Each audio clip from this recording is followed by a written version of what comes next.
I'm very excited to be with you once again. I think we have almost completed the Ganesh Chaturthi festival celebrations. I have enjoyed it in a massive way. I'm sure you would have done the same too. It's time for us to get back to work once again. That is learning spoken English in the right way, like I said earlier, or whenever I have a chance to speak to you. See, learning something in the right way is the most important thing. Learning something just like that, without being conscious of the fact whether we are going in the right track, or without learning the formulas. Of course, formulas in the sense, I'm not saying in mathematical or scientific, science subject way. In English also, you have a method to learn. Of course, conversation is very important. Bringing a conversation is very important. Having a conversation, spontaneity is important. But at the end of the day, whether you are doing it in the right way, I'm talking of right sentence formation and grammar, in a decent manner. You can't be a slave of grammar, I would say. Gulam raga avashyakata illa grammar. Because at the end of the day, most of you are not going to compete with others in a competitive exam. Right? So it's only minuscule, that segment. Kelave jana ಮಾಡ್ತಾರೆ. So when I take into larger picture, get into perspective. But most of you may be housewives, working professionals, businessmen, you're working in various other capacities. So for you, the main purpose is to communicate. So as long as your communication is understandable, decent enough communication you are able to make, that serves your purpose. So my channel will go a long way making you one. Today I have taken a very important topic and something which is very related. Bridge the gap between your communication and the skills which you need to develop to learn spoken English. That's what I'm going to share with you today. The topic is nuances of spoken English. Nuances of spoken English. See, if you want to learn anything in life, there are certain nuances you have to learn.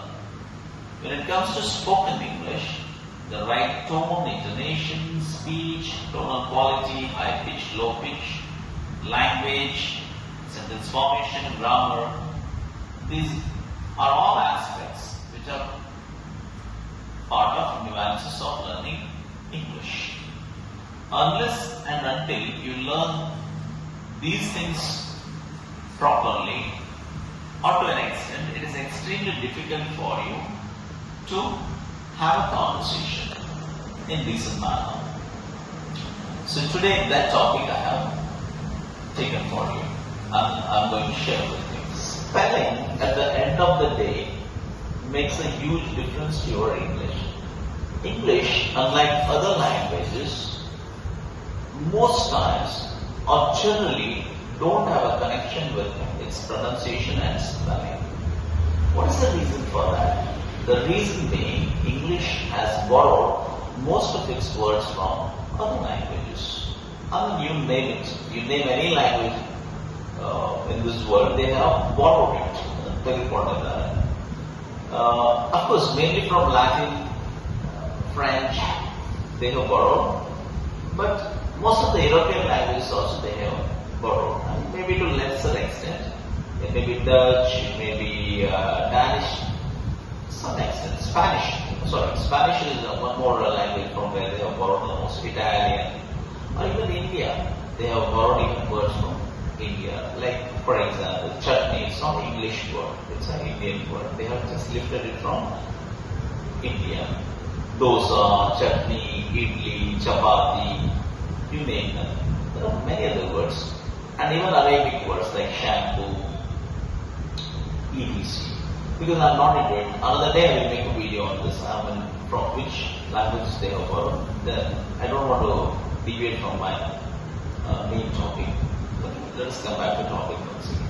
So since there is not much connection between pronunciation and spelling in English, so you must be very careful and you have to work extra hard to learn the spelling in English language.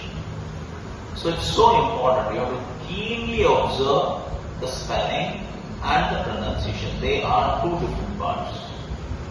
So not necessarily, if I say for example privilege, if I pronounce privilege, you can't directly go by the pronunciation because what is the spelling? Privileged. So the way you pronounce and spelling have no connection here. And some other times silent letters, honest for example, HONEST, and even there privilege, the word privilege. There is no direct connection between the spelling and pronunciation because of silent letters, some other things, right? So C and K, sometimes it ends in C and sometimes it ends in K.